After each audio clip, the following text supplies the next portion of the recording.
अस्सलाम वालेकुम dear students, आप देख रहे हैं सैयद अली एकेडमी और आज की वीडियो के अंदर हम होलोजोइक न्यूट्रिशन का जिक्र कर रहे हैं। हमारा चैप्टर नंबर 10 है और होलोजोइक न्यूट्रिशन ये दोनों साथ साथ चलते रहेंगे ताकि कोई भी लेक्चर जो है वो मिस ना हो सके। तो अगर देरी वगैरह हो जाती तो किसी एक चैप्टर में से लेक्चर ज़रूर आपके पास मौजूद होना चाहिए ताकि दोनों साइमल्टेनियसली चलते रहें। तो इसके इंट्रोडक्शन का जिक्र करें तो लिखा हुआ है होलोजोइक लफ्ज़ जो है इसका मतलब सबसे पहले समझेंगे। होलो का मतलब होता है कंप्लीट, मुकम्मल, और जोइक का मतलब होता है जोइक एनिमल से लिया हुआ है, इसका मतलब होगा एनिमल की। यानी कि अगर एनिमल मुकम्मल तौर पर खाने को कंप्लीटली हज़म कर रहा है और कुछ प्रोसेसेस को अपना रहा है तो इसे हम होलोजोइक न्यूट्रिशन कहेंगे। वो कौन से प्रोसेस हैं, वो कौन से स्टेप्स हैं, तो यहाँ लिखा हुआ है कि उसके अंदर इंजेक्शन होगी, खाने को दाखिल करेगा, फिर इस खाने को हज़म करेगा, फिर उसे जज़ब करेगा, फिर उसे जमा करेगा मटेरियल्स को, और उसके बाद जो है उसे एडजस्ट कर देगा, यानी अपनी बॉडी से निकाल देगा। तो इस सबको अब हम समझते हैं। सबसे पहले लिखा हुआ just like a vehicle needs fuel to move, a living cell needs supply of food to perform various biological functions. जैसे एक गाड़ी होती है, उसे फ्यूल चाहिए, ईंधन चाहिए ताकि वो हरकत कर सके। हमारे सेल को फूड चाहिए ताकि वो अपने मेटाबॉलिक एक्टिविटीज़ अंजाम दे सकें। हम कहते हैं खाना खाने से एनर्जी मिलती है। असल में खाने के मौजूद होने से एनर्जी नहीं मिलेगी, खाने के टूटने से एनर्जी मिलेगी, जिसको रेस्पिरेशन का नाम दिया जाता है। तो फूड अगर हमारे पास होगा तो चांस है कि वो टूट सकेगा। तो लिखा हुआ है through this process the cells do not only obtain energy but also get minerals to grow and repair themselves. जब खाना हासिल किया जाएगा तो खाने से सिर्फ एनर्जी नहीं मिलती, बल्कि खाने में से हमें मटेरियल्स ऐसे भी मिलते हैं, ऐसे न्यूट्रिएंट्स मिलते हैं जो हमारी बॉडी को रिपेयर करने का काम कर रहे होते हैं।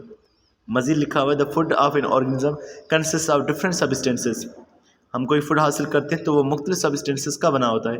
सिंपल हम मिसाल ले लें कि अगर हमने मिसाल के तौर पर एक सालन बनाया है जो कि मुर्गी का सालन है, अब उसके अंदर लाजमी हमने मुर्गी को ऐड किया, यानी हम चिकन को ऐड कर रहे हैं, साथ में हमने उसके अंदर ऑयल को यूज़ कर लिया, यानी हम लिपिड्स को यूज़ कर रहे हैं, साथ में हम वो रोटी के साथ खा रहे हैं, रोटी जो है वो कार्बोहाइड्रेट्स की बनी हुई है।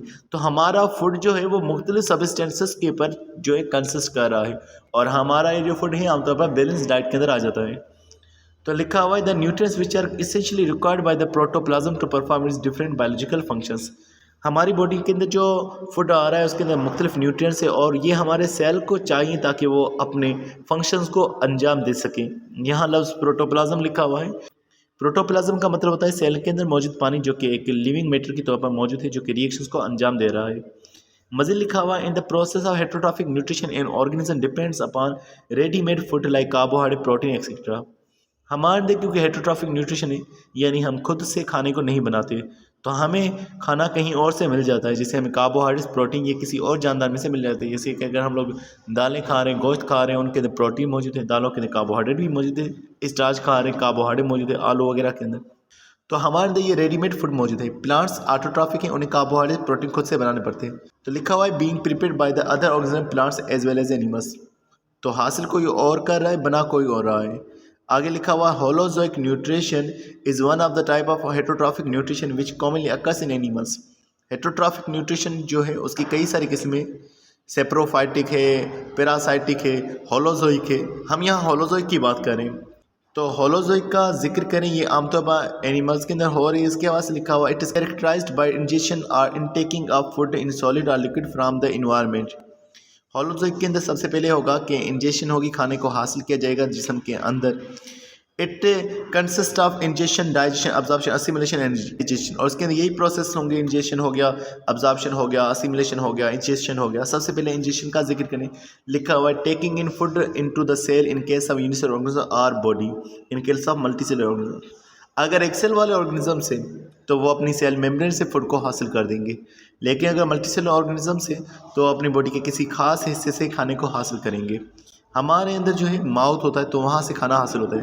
तो लिखा हुआ है it takes place through cell surface और through specific opening called mouth. या तो सेल सरफेस, सेल मेम्ब्रेन से होगा, या फिर माउथ से होगा, जो कि एक स्पेशल पार्ट होता है खाने को हासिल करने के लिए। फिर उसके बाद दूसरा है डाइजेशन। डाइजेशन का मतलब होता है बड़े फूड पार्टिकल्स को छोटे से पार्टिकल्स के अंदर तोड़ देना। तो लिखा हुआ it is the process of breaking down of complex और non diffusible food into simple और diffusible molecules so that they may be incorporated into the metabolism. तो कॉम्प्लेक्स या नॉन डिफ्यूजिबल, कॉम्प्लेक्स यानी बड़े, पेचीदा, मुश्किल जो हो। नॉन डिफ्यूजिबल का मतलब होगा जो कि डिफ्यूज़ ना हो सकती हो, यानी कि जो मूव ना कर सकते हो। ऐसे मालिक्यूल्स का सिंपल और डिफ्यूजिबल मालिक्यूल्स के अंदर टूट जाना, ये जो है कहलवाएगा डाइजेशन। और जब वो मालिक्यूल्स टूट जाएंगे तो मेटाबॉलिज्म के अंदर यूज़ हो जाएंगे। This conversion process takes place chemically with the help of enzymes as well as mechanically. तो डाइजेशन केमिकल डाइजेशन भी हो सकती है, मैकेनिकल डाइजेशन भी हो सकती है। केमिकल डाइजेशन का मतलब ये होगा कि जब केमिकली एंजाइम्स की मदद से उस फूड को तोड़ा जाएगा। मैकेनिकल डाइजेशन का आप इस तरह से मिसाल लें कि कोई मशीन है जो खाने को तोड़ रही है, कोई फोर्स लगा के किस चीज़ को तोड़ी जा रही है, जैसे हमारे दांत होते हैं। तो केमिकल डाइजेशन भी हो सकती है, मैकेनिकल डाइजेशन भी हो सकती है। फिर बात करते हैं एब्जॉर्प्शन के हवाले से।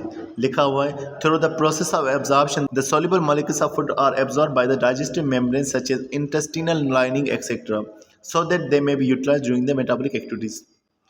तो जब खाना हज़म हो जाएगा तो हज़म होने के बाद जो स्मॉल इंटेस्टाइन होती है, एग्जांपल के तौर पर यहाँ बयान किया हुआ है, स्मॉल इंटेस्टाइन की जो लाइनिंग होती है यानी स्मॉल इंटेस्टाइन की जो दीवारें होती हैं, वहाँ से फूड एब्जॉर्ब हो जाता है ब्लड के अंदर, ताकि फिर वो आगे कहीं और यूज़ हो सके। फिर उसके बाद है असिमिलेशन। तो लिखा हुआ है the process of utilisation of the absorbed molecules during the metabolic processes of the cell is called assimilation.